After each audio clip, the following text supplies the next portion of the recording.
I truly cannot believe that March of this year, March 2025, I don't know when you're watching this video, made it exactly 8 years since starting my YouTube career. I mean, I didn't really consider it a career until like 2-3 years after, until we started seeing that, okay, money can be made on this platform.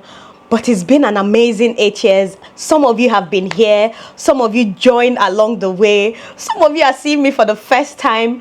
But at this point of my YouTube career, I feel like we're heading towards a retirement era. And with that said, this video is basically going to just share with you guys how the journey has been so far, what the plans are moving on, and how I'm able to sustain my current lifestyle in Nigeria, because I know a lot of people are really curious. How are you living in Nigeria? Where is your money coming from? Is someone funding your lifestyle? And why are you talking about retirement when you're not even up to 30 years old? Anyway guys, hello guys, and welcome back again to my YouTube channel. It is your favorite baby girl, Mama Dyna Ekwueme, in the building. Let's just start from way back. And I don't mean when I started this YouTube channel. I started this YouTube channel in my early 20s, 19 going to 20, because I remember it was my final year. And yeah, that was actually when I created this particular YouTube channel. Prior to that, I had a YouTube channel that was just for comedy. I did it for like 2 years, and then I was like, no, I don't think I'm that funny. And then I started this one. I found myself just always thinking of content, always trying to be funny. It wasn't funny, so I had to delete that YouTube channel and start this particular one. The question I feel like a lot of people keep asking: how did you know that YouTube was for you? In fact, what were your aspirations before now? Were you always this particular media person, or you just, like, how did you come to this conclusion that you were made for YouTube? And a lot of people do not know. Growing up, I wanted to be a teacher. My mom was a teacher before. Obviously, she's now a supervisor, but growing up, she was a teacher. We spent a lot of time mostly with my mom growing up. You guys know the dynamic of boomer, Gen X relationships, provider and then stay-at-home mom, or even if she's working, she has to do the bulk of the raising of the children. So I never imagined any other role model when it came to, you know, what I wanted to do in life than my mom. I truly wanted to be a teacher. If you asked me at age 10, in fact, before secondary school, even from JS1 to JS3, I wanted to be a teacher. I loved the way my mom was passionate about teaching. I've seen her live teaching students and teaching adults. So it was something that I was like, if she can do this, I can do this. My mom was an active working mom growing up, but she just had a way to balance everything. She was kind of always present. Like, I wouldn't come back home from school and not see my mom, right? But at the same time, if you ask me, my mom, early morning, once we were dropped off at school, she's at work. So she was just my role model. I really wanted to be a teacher. And then over time, that changed to petrochemical engineer. If you grew up when I grew up, you will know that just like, I don't know, online stuff right now is buzzing. All the parents just wanted their kids to have a fair share in the oil industry here in Nigeria, because at the time, there were a lot of petrochemical, anything oil industry, oil and gas, or more pressure. Hey, so at the time, I just wanted to please my dad, because he just kept banging on the whole thing. Oh, I would really love you to study petrochemical engineering. Oh, there is money, you can have a decent life, you know. So I just went with it. You know, my dad wants me to be this. That is what I would be telling people I want to be. Not that I had any particular interest in petrol, talk less of the chemical, talk more of engineering. Even with maths, I was a D, C, or even E girl. Like, I know they pass C when it comes to grading in maths. I was that horrible, you know, at maths. But yeah, that changed as I entered SS1, SS2, and I picked interest in biology. And I know that most of it is from the fact that my mom was a biology teacher. Like, she used to teach us at home. We just knew everything, all the systems of the body. I can cram it and download it for you. Circulatory system, like all the systems, everything about the human body. My mom made us on, not just me, everyone, my sister, my brothers. She just had passion. She was so passionate that every time we came back from school, she would teach us. So it was just natural that I came to love biology as a subject. Even without studying, I could pass with a C. That's how brilliant I was. Like, all biology teachers, they knew me. I was that A student when it comes to biology in my secondary school. So with that, I just naturally thought of careers that aligned with that interest, which the first thing that came to my head was medicine, because that's the popular one. That's, in fact, I just didn't imagine myself doing anything outside medicine because I just really enjoyed the subject, that biology subject. I didn't care for chemistry. I was terrible at chemistry, but I loved biology as a core subject. But yeah, that was how the whole, I want to apply to enter into medical school started. Wrote my JAM, got the cutoff point for the schools I wanted to go to, which number one, the one I really, really wanted to go to was the University of Ibadan, because I don't know if you know at the time, I don't know about now, the ranking for medicine here in Nigeria for University of Ibadan was like top. So I made the cutoff point, but my dad refused me going. My elder sister at the time was already studying in Ghana, so it was just natural that my dad just wanted us to all be together, right? So I begged, all to no avail. I found myself in Ghana. Ghana humbled me.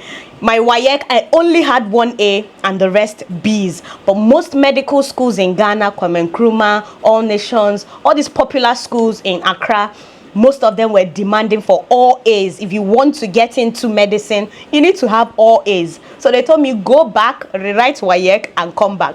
And I was like, there is no probability that even if I write WAEC 10 times, that I will come back with all A's. I know I'm smart, but I don't rate myself that smart. And it's not that deep. It is not that serious.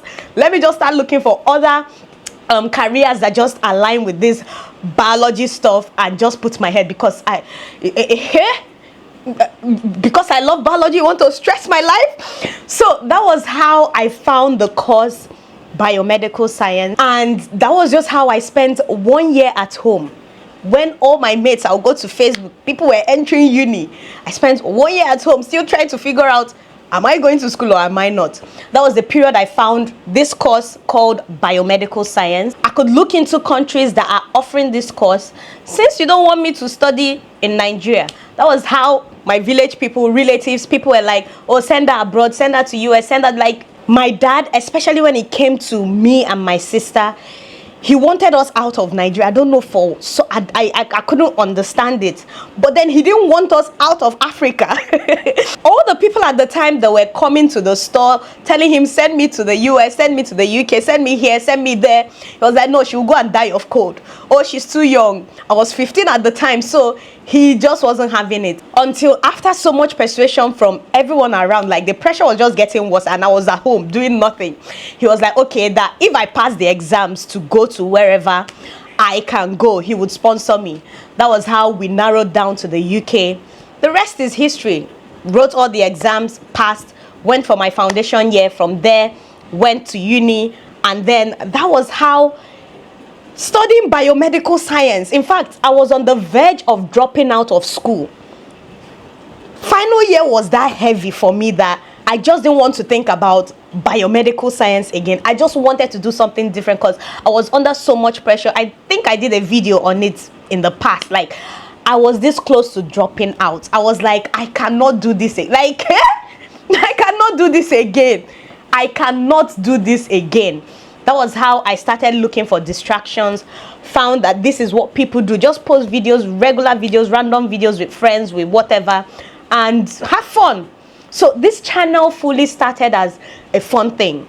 If you scroll through my first few videos, it was just me and friends doing the most. And to be honest with you, I wasn't even consistent like that until I started seeing cash from this YouTube. That was like 2-3 years after doing this thing playfully, because for real I wasn't taking it serious. I could post today and then you see me again maybe in 2 weeks time, or maybe next month. I was just posting however I wanted, just based on if I have data, if I have anything interesting in my life to post. That was just the reality of the early days of my YouTube career. Then my first paycheck came, and then I had to sit back and re-strategize. Like, if I could do stuff and get paid for it, like if I can post 2-3 videos in a month and get paid for it, why don't I post 4? Why don't I post 6 or even 8 or even 12 in a month and see if I can make more? And that was how the whole thing started becoming a whole like plan. Seriously, like I'll make plans, I will think through my content. I started pumping out value oriented content, but like most of you knew, how everything turned out to be was not the way I envisioned. Like I started this YouTube channel as a single girl, ready to explore life, ready to just do the most, ready to be everywhere. Marriage happened, children came, and I just found myself in this loop of doing and rinsing and repeating content that I feel a lot of you enjoyed, but it just felt like that was the only thing I could do, right? And over time, especially since returning back to Nigeria last year, there has been a shift. It's not just with, my personal life, it's not just with where I'm at in life, but the shift of dropping my old content. And that shift came with leaving certain lifestyles behind, leaving certain types of content behind, leaving a version of me that I have kind of outgrown. I have kind of, just evolved from. And I'm more curated, like I've curated my YouTube channel going forward to more value oriented content. If it's not creating value, I don't want to put it. Even if it means posting once a month, if it's not something valuable to people, I don't want to put it up on my YouTube channel. Over the past 9 to 10 months, I feel like those of you who have been watching my Japada videos have seen a major shift. Most of you like it, most of you don't. Most of you complain, most of you are happy for me, happy for the growth, for the new changes. But at the same time, I just realized that at the end of the day, YouTube is a salaried job. It's a salaried job. You do what you have to do, but at the end of the day, there is a specific day you get paid. That was the reason why I was motivated to just create something out of it. Even if it means using all my savings to start a business. I started a business with my YouTube savings, just my personal brand. And it's been mind-blowing, because in my head, I just thought, okay, I'm just a very content person. Like, if it's doing the basic things that I needed to do, I don't see myself killing myself or stressing myself. There are people who have targets, goals, like I have to get to the apex of this, I have to hit this milestone. I'm not like that. If it's doing the barest minimum for me, I'm not starving, I'm okay, it's giving me what I needed to give me, I'm totally content with that. Not until I started a business, my personal business, did I realize that contentment does not build generational wealth. Like, if my dad was focused on just being content and doing the barest minimum, the life we had growing up, it wouldn't have happened. I used to grow up and see people doing business. Like, why would you be killing yourself toiling every day when you can easily work for someone and get paid at the end of the day? But right now, I'm finally understanding that there is a difference between a lump salary and daily 2K or daily 3K or daily 10K or random 1M in the middle of the week that you didn't anticipate. Like, since starting a business, like, my mindset has changed. I was thinking, okay, as a YouTuber, I'll probably retire as a content creator. I'll probably expand to doing other things, online, and just do this until retirement. But business is the way, especially in the country I'm living in. If you want to somewhat get ahead, you need to find something that generates money every single day. Not to say that there aren't ways on YouTube or on any online platform to get that sort of income rolling every single day. There are loads, in fact, but there is absolutely nothing as freeing as having your own. This now is a platform, is an American company, and if they decide to shut down one day, that's it. But when you have yours, when you're in control, even with the pressure, even with the uncertainties, even with not knowing when the next lump sum is coming, You have total control. You can save, you can manage, you can invest, you can do a lot before the end of the month. But with this, you have to calculate, by the time this one comes, let me remove this for saving, let me remove this for this, let me remove. A massive difference. And that's why my retirement mentality has shifted since starting a business. For me, I was calculating, okay, with a salary job like YouTube, I was looking at, okay, in the next 20 to 30 years, I should be retiring with this amount if I'm still relevant at the time. But with a business, you can retire. Like you can retire at the age of 30, 35, 40, 50. You can retire at any age if you plan yourself well. If you say, okay, maybe at the age of 35, I'll be turning 30 this year. If by the age of 35, I make from my business, I've calculated this is the monthly outflows, monthly inflows. This is roughly an estimate that I can grow over this time. You can be building something on the side. You can open other businesses. You can be putting your, like, it gives you more opportunity when you know that daily, in a week, 3 or 4 times a week, someone is paying into your account. Do you know what that means?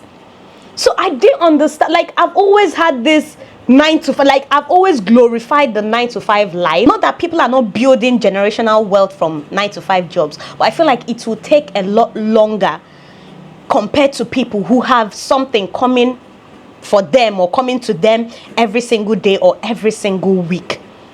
It's what I've realized. This is just my opinion. It could vary with you. There are people whose 9 to 5 are much better than people who are running side businesses or hustles, of course. But with the business I started, compared to the expectations I had for 1 year, I've exceeded that expectation within a span of how many months I started that. Like, it's been crazy. It's been absolutely crazy. And I don't think anything will convince me to just rely only on YouTube income or rely solely on just waiting to be paid on a particular day. Since starting this business, the mindset, my mentality has changed. And that's the reason why I'm inviting you who is a stay-at-home mom, you who is a 9 to 5, maybe you work in a bank, maybe you teach, maybe you work as whatsoever. Maybe you already have a professional job that you're doing. There is nothing in this present day, whether you live here in Nigeria or outside of Nigeria, there is nothing as profitable as putting yourself online, putting your business online. When I say business, you don't need to come out and tell us everything happening in your life. You can tell us about your job. You can educate people about your job. You can educate people about your personal interest. If you feel like you don't have anything that you feel like you can talk about, you can react to things. You do talk to people on a daily basis. So there is no excuse that, oh, I don't know how to talk. Oh, I don't know how. There are people speaking their personal languages. Whether it's Chinese, whether it's Yoruba, whether it's Igbo, whether it's Pidgin, thriving online. But you with your polished English, your English doesn't have comma, you're saying, no, I don't think I can put myself out there. Nobody is asking you to bring your personal life on YouTube. All you need to do is pick a particular interest, whether it's talking about finances, religion, faith, whatever it is, makeup, beauty, even celebrity gossip.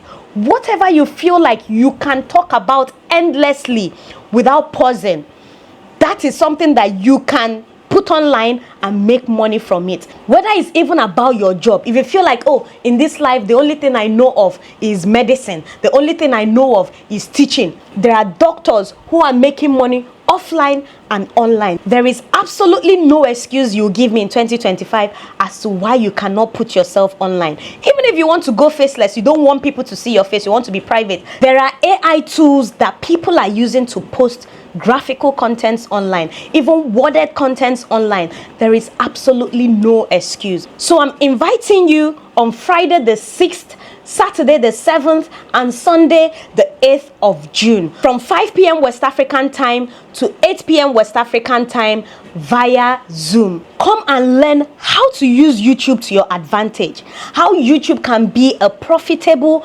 online investment platform for you. I cannot teach you people what did not work for me. All of you that have been here for the past 8 years have watched me use YouTube to create a pot of savings that helped me build the business that I'm bragging of. This business, I'm telling you, is just been 7 months old, but I'm already using this business to invest in a lot of things. I'm already using this business to fund my lifestyle here in Nigeria. I'm already using this business to reinvest back into the business to grow it. How I started and where I'm at right now is not the same. I've been 100% transparent. I don't hide here. I don't gatekeep. I don't lie. If I lie, you even scroll back and see this girl lied here. Oh, this one is not true. You've watched me stay at home, do these videos consistently, back to back. Pregnancy, do this one, do that one. My kids now are toddlers. You've watched those toddlers go into school. You've watched me evolve from being a stay-at-home mom to now building a business. So why have you put yourself in that form of watching others and not doing yourself? Do you feel like you cannot do it? Or the millions of women, even Nigerian women, the community of Nigerian women putting themselves out there, cashing out, building their portfolios, their investments, their savings, just doing the most for themselves, no matter how little it is, with this platform called YouTube. So what's the excuse? I want to know. With only $15 or £12 or 25,000 naira, you can register for this masterclass. This masterclass, there are limited slots. I'm not taking more than 20. The first 20 people, I will register and close door. So it's first come, first serve. There's nothing like keep space for me. Oh, I'll pay next week. First come, first serve. Once it's full, I'll tell you it's full. What are you waiting for? It's 2025. People are creating side incomes from things that you are watching people do. Them swear for you to only be watching. You can also do it. Whether you choose to put your face out there or be faceless, there are many ways of building an income off of this YouTube platform, and I'm inviting you to join this YouTube masterclass. You don't want to miss this masterclass for anything. All the details of this masterclass will be in the description area below. If you want to get registered, send me an email. The email on your screen. Do send me an email and get registered today. Anyway, I just wanted to give you guys a backstory, share, how far I've come. Once in a while, I look back and I'm like, if I'd not put myself out there, I don't think I would have gotten this far. The first step is to start. You make the mistakes along the way, you correct yourself, and you move on. You keep pushing and you keep pushing. You live, you learn, you just keep going. That has been the process. Do this consistently over years and see if your own life will not change. Anyway, guys, if you absolutely enjoyed this particular video, give it a massive thumbs up, subscribe to my YouTube channel, and hopefully I'll see you guys in my next video. For now, bye bye.